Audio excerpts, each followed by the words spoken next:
All right. What if I told you the most powerful tool in leadership isn't giving the right answers, but asking the right questions? That's it. That's what we're going to talk about today on the Intelligent Human Leadership podcast. How do we ask better questions as leaders? What's the difference here between direction and discovery?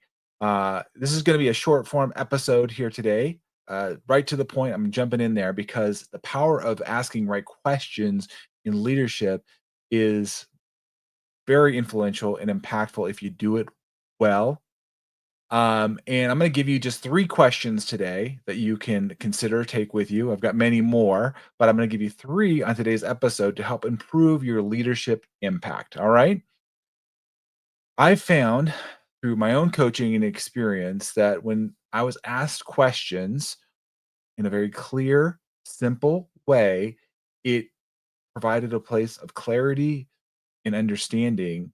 And I've done this for my own team, and I continue to do this and put myself in this place.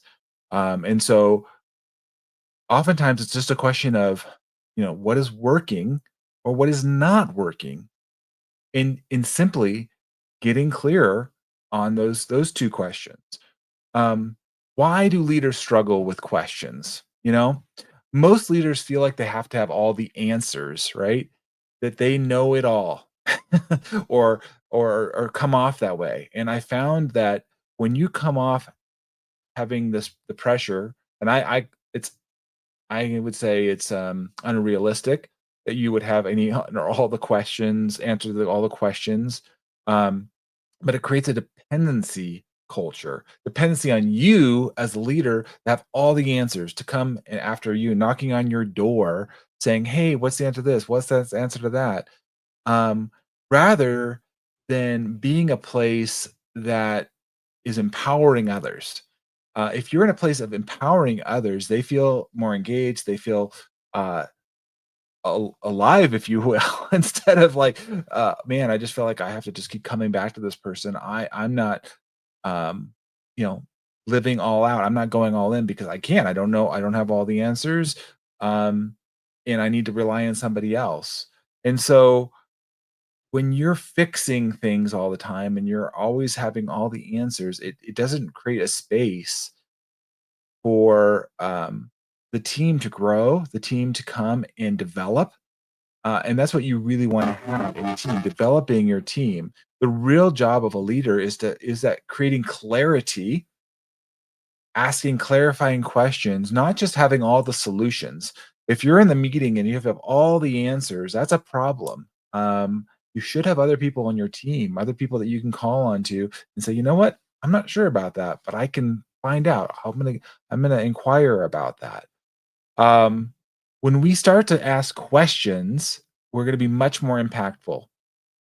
I'm gonna give you three game-changing questions, leadership questions you can use here, on as I always try to empower you to be an intelligent human leader, so that you can create breakthroughs for yourself and your team. But start with these three. So the first one I'm going to give you is, what is the real challenge here? We're forcing clarity. Most problems are symptomatic in nature and they're not at the root cause.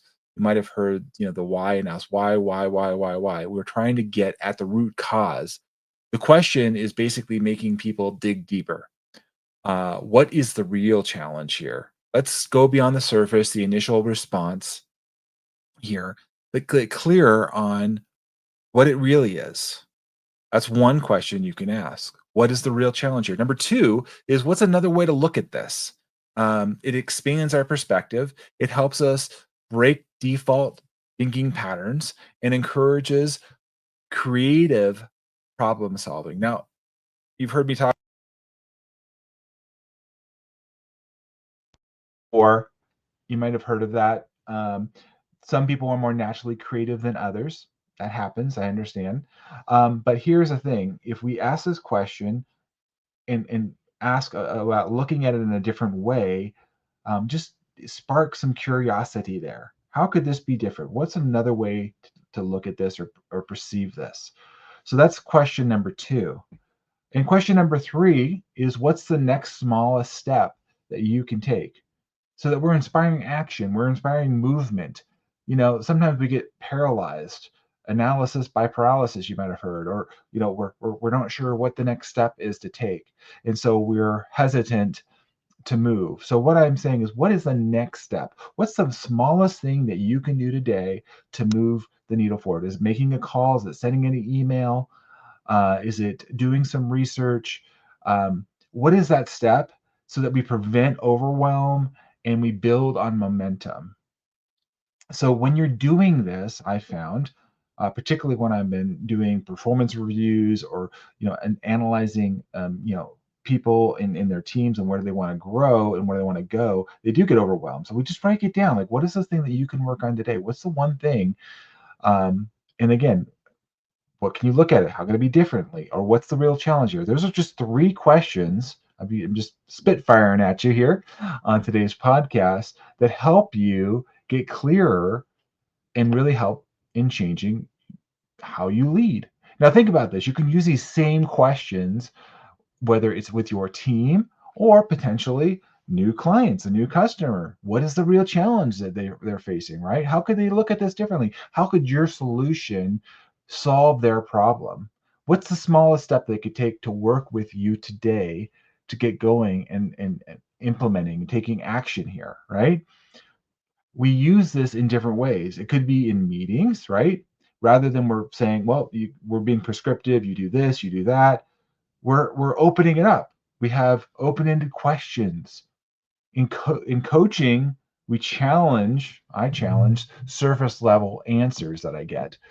We're going deeper and we're going to strip away this like we don't even realize it. I've talked about how I may have lies of omission, where we're not really telling the whole truth.